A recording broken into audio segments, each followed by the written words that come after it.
Sebanyak 327 anak-anak yatim piatu dan penyandang disabilitas yang berasal dari 16 kecamatan se-Kabupaten Purworejo menerima bantuan dari Paguyuban Pengusaha Purworejo yang dikemas melalui kegiatan bakti sosial atau baksos yang digelar di Gedung Pertemuan Ganesha Convention Hall di Jalan Kolonel Sugiono nomor 62, Kepatihan Purworejo, Jawa Tengah pada hari Rabu tanggal 23 Agustus tahun 2023.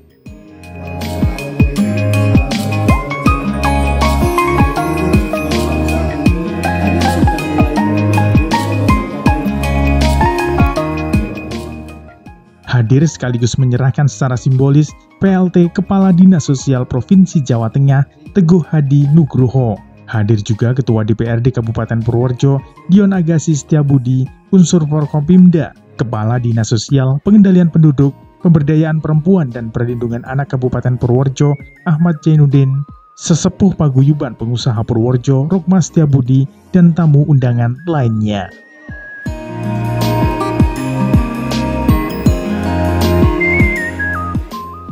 Disampaikan oleh Ketua Panitia Bakti Sosial Hengki Purbowahono bahwa Paguyuban Pengusaha Purworejo secara rutin mengadakan kegiatan bakti sosial dalam setiap tahunnya pada bulan Agustus.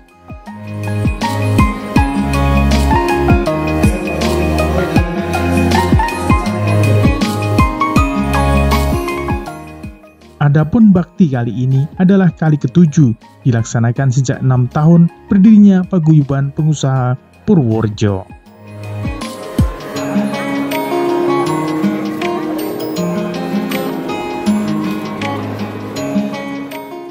Ya, harapan saya setiap tahun semakin lebih banyak, semakin lebih besar, sehingga sangat-sangat berguna untuk mereka-mereka yang membutuhkan. Ya, kita berusaha, Bu, seperti RTLH, rumah tidak layak huni, kalau kita bisa tahu juga kita mau support gitu. Kemarin kita juga sudah melaksanakan RTLH itu di Keseneng. Kita berusaha semaksimal mungkin, semakin tahun semakin baik, Ibu.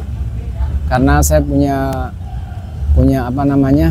slogan, hidup itu tidak untuk diri sendiri, tapi hidup itu untuk orang lain yang membutuhkan kita.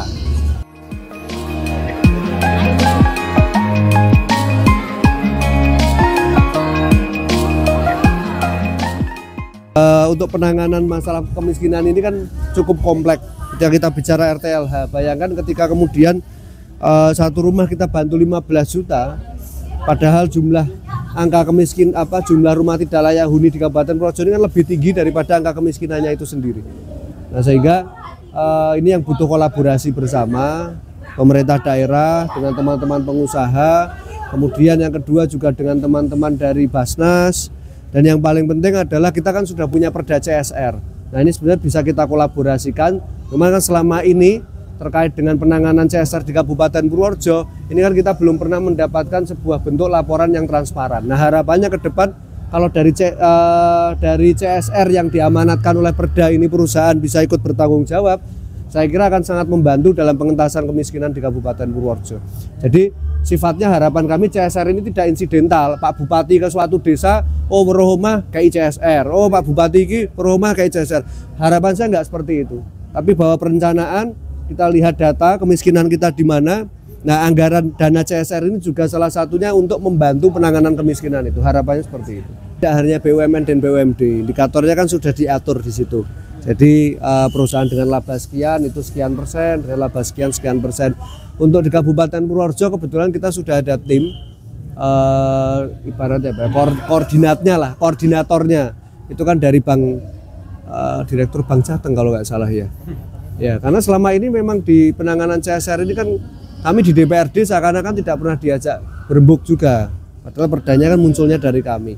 Nah, tentu harapannya ke depan itu bisa dimanfaatkan, bukan untuk kami, tapi itu kalau bisa dimasuk dalam perencanaan, dalam pengentasan kemiskinan, mana yang dibiayai APBD, mana yang dibiayai CSR, kemudian mana yang bisa dikolaborasikan dengan rekan-rekan pengusaha maupun teman-teman aktivis di Purworejo, itu kan luar biasa. KKN misalnya, mahasiswa KKN dari luar kota, kemudian kita kolaborasikan program prokernya mereka ini ke Kabupaten Purworejo misalnya untuk penyambungan pipanisasi, penyediaan air bersih.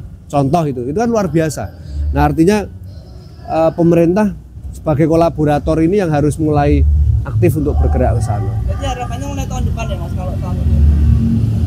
Harapannya ya sesegera mungkin, nggak harus tahun depan, sesegera mungkin. Karena kalau CSR itu kan fleksibel, perencanaannya tidak sepanjang perencanaan APBD. Kalau APBD kan memang harus N-1 kan. Tapi kalau ketika CSR itu kan sebenarnya perencanaan tidak terlalu rumit karena itu adalah anggaran, bukan anggaran negara tapi kewajiban sebagian keuntungan dari laba bersih perusahaan yang harus diserahkan kepada masyarakat.